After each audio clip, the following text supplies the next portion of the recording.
প্রতিদিন আমাদের কাছে দুইটা পথ খোলা থাকে। প্রতিদিন ঘুম থেকে উঠে আপনার সামনে দুইটা রাস্তা খুলে যায়। একটি হলো যা ভুল হচ্ছে সেটা নিয়ে বারবার চিন্তা করা, আর একটি হলো যা ঠিক আছে সেটাকে দেখতে শেখা। কিন্তু বাস্তব সত্য হলো মানুষের মস্তিষ্ক স্বাভাবিকভাবে খারাপ বিষয় বেশি মনে রাখে। এটাকে মনোবিজ্ঞানের ভাষায় বলা হয় নেগেটিভিটি বায়োস।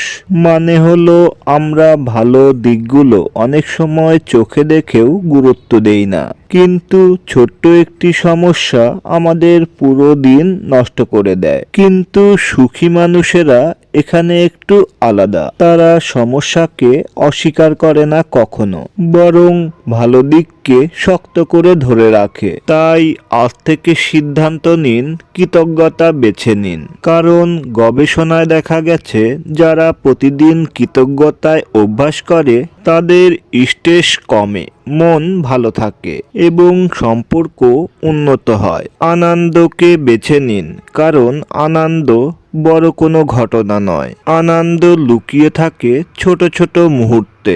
এক কাপ চা অথবা প্রিয় মানুষদের হাসি, মায়ের রান্না করা খাবার অথবা রাতের আকাশের নীরবতা, এই সবই জীবনের আসল সৌন্দর্য। ছোট ছোট জিনিসের মধ্যে সৌন্দর্য খুঁজতে শিখুন, কারণ জীবন সব সময় নিখুঁত হবে না, কিন্তু জীবনকে সুন্দর বানানোর ক্ষমতা আপনার হাতেই রয়েছে।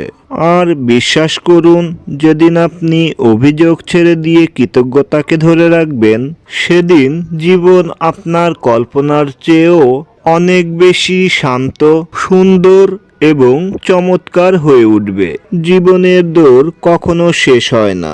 জীবন এক অদ্ভুত দৌড়। কেউ শুরু করে জুতা সহ, কেউ খালি পায়ে, কেউ জন্ম থেকেই 100 মিটার এগিয়ে থাকে, আবার কেউ হাঁটার আগেই হোঁচট খেয়ে পড়ে যায়। সময়ের সাথে সাথে আপনি বুঝতে পারবেন এই দৌড়ের নিয়মগুলো কখনোই কারো জন্য একরকম নয়। আপনি হয়তো দেখবেন কেউ সহজেই সব শিখে নেয়, পরীক্ষার আগের দিন রাতে কয়েক ঘন্টা পড়ালেখা করে অসাধারণ রেজাল্ট করে, আর আপনি দিনের পর দিন খেটে পড়ালেখা করেও কাঙ্ক্ষিত রেজাল্ট পাচ্ছেন না।